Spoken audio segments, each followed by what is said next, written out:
بسم اللہ الرحمن الرحیم۔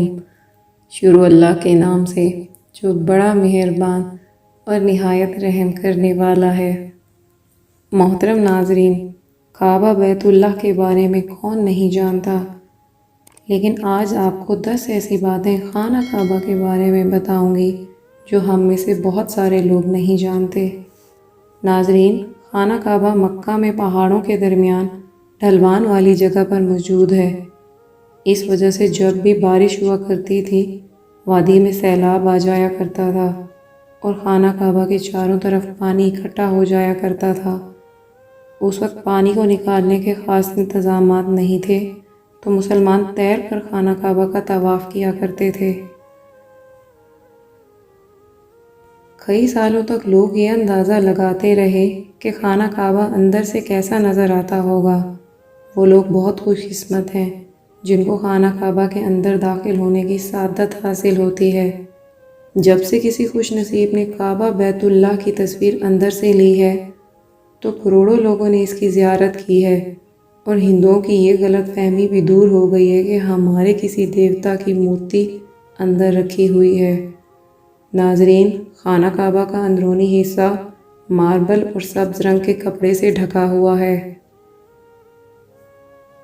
خانہ کعبہ کو کھولنے والی چابیاں آپ صلی اللہ علیہ وآلہ وسلم کے ایک صحابی کے خاندان کے پاس ہیں۔ فتح مکہ کے بعد آپ صلی اللہ علیہ وآلہ وسلم نے بنو شہبہ کے سلمان بن طلحہ کو یہ چابیاں سونپ دی تھی، اور تب سے آج تک یہ چابیاں حضرت سلمان بن طلحہ کے خاندان کے پاس ہی ہیں۔ آپ صلی اللہ علیہ وآلہ وسلم نے فرمایا، اے بنی طلحہ، یہ چابیاں روز قیامت تک تیری تحویل میں رہیں گی، سوائے اس کے کہ یہ چابیاں زور زبردستی چھین لی جائیں، اور یہ غیر اخلاقی طریقہ ہوگا اور وہ شخص ظالم ہوگا۔ کیا آپ کو معلوم ہے خانہ کعبہ کی تعداد 2 ہے؟ خانہ کعبہ کے بالکل اوپر آسمان میں بھی ایک کعبہ ہے جس کو حدیث پاک میں بیت المعمور کہا گیا ہے۔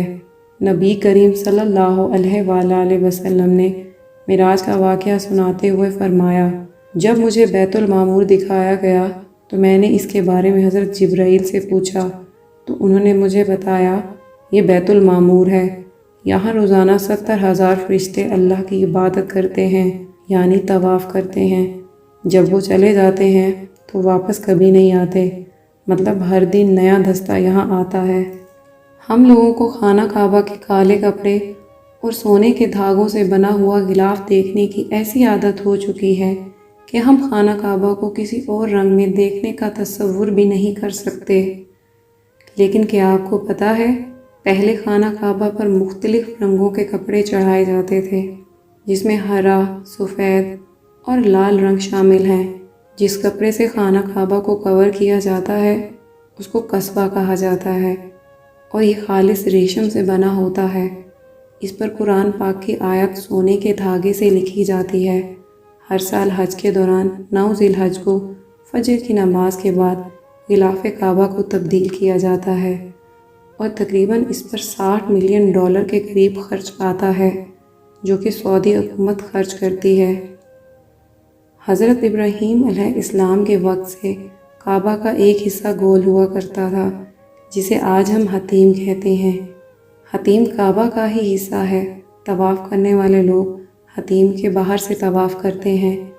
دراصل ظہور نبوت سے پہلے جب قریش نے کعبہ کی تعمیر شروع کی تھی، تب وہ حلال مال اکٹھا کرنے میں ناکام ہو گئے تھے، اور وسائل کی کمی کی وجہ سے انہوں نے کعبہ کے اس حصے کو چھوڑ دیا تھا۔ آپ نے کبھی غور کیا ہے حجر اسود ہمیشہ چاندی کے کوچ میں ہی کیوں گھرا رہتا ہے؟ کچھ لوگوں کا کہنا ہے جب یہود مکہ پر قابض تھے تو ان کی فوج کے پتھر لگنے کی وجہ سے یہ ٹوٹ گیا تھا۔ اس وقت حجر اسود حضرت عبداللہ بن زبیر کی ملکیت تھا۔ بعض ذرائع کے مطابق حجر اسود بحرین سے تعلق رکھنے والے اسماعیلی گروپ کے خوارجین کے ہاتھوں ٹوٹ گیا تھا۔ ان لوگوں کا گمان یہ تھا کہ حج ایک توہین آمیز عمل ہے، اس لیے انہوں نے 10,000 حجاج کرام کو مار کے آب زمزم کے کنویں میں پھینک دیا تھا۔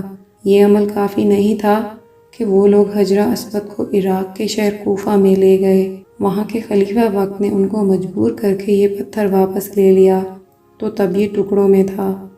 اس کو ایک ساتھ رکھنے کا ایک ہی حل سمجھ آیا کہ اس کو چاندی کے سانچے میں رکھا جائے۔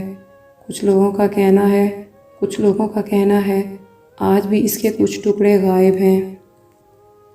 خانہ کعبہ میں 2 دروازے ہوا کرتے تھے، ایک اندر داخل ہونے کا اور دوسرا باہر نکلنے کا، اور ایک کھڑکی بھی ہوا کرتی تھی، لیکن اب صرف ایک ہی دروازہ ہے، اور یہ دروازہ سن 1989 میں 300 کلو سونے سے بنایا گیا تھا، اور اس سے پہلے والا دروازہ چاندی کا تھا۔ ناظرین، حضور کریم صلی اللہ علیہ وآلہ وسلم کے زمانے میں کوئی بھی مسلمان خانہ کعبہ میں آ جا سکتا تھا اور عبادت کر سکتا تھا۔ خانہ کعبہ ہفتے میں 2 بار کھولا جاتا تھا، مگر آج کے زمانے میں مسلمانوں کی تعداد اور دیگر وجوہات کی بنا پر خانہ کعبہ کو سال میں صرف 2 مرتبہ کھولا جاتا ہے، اور اس میں بھی اعلیٰ شخصیات اور خاص مہمان خانہ کعبہ کے اندر جا سکتے ہیں۔ خانہ کعبہ کو کب، کیسے اور کیوں تعمیر کیا گیا؟ آج جب ہم اسے دیکھتے ہیں وہ ہمیشہ سے ایسے نہیں تھا۔ مختلف وجوہات کی بنا پر اس کی تعمیر کی ضرورت پڑتی رہی۔ اکثر لوگ سوچتے ہیں کعبہ کی تعمیر سب سے پہلے حضرت ابراہیم علیہ السلام اور ان کے بیٹے حضرت اسماعیل علیہ السلام نے کی، مگر ایسا نہیں ہے۔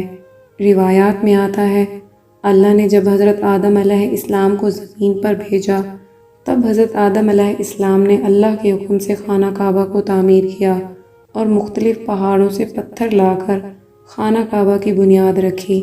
اس کے 1000 سال بعد جب حضرت نوح کے دور مبارک میں طوفان نوح آیا تو کعبہ بہہ گیا، لیکن خانہ کعبہ کی بنیاد بچی رہی۔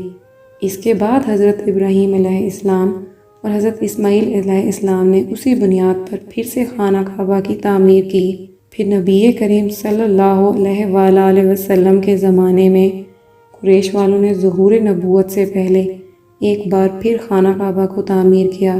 قریش کے لوگ اکثر حرام کے پیسے کمایا کرتے تھے، مگر انہوں نے قسم کھائی خانہ کعبہ کی تعمیر صرف حلال پیسوں سے کریں گے، مگر وہ پوری طرح سے کامیاب نہ ہو سکے، اور وسائل کی کمی کی وجہ سے کعبے کا کام ادھورا ہی رہ گیا۔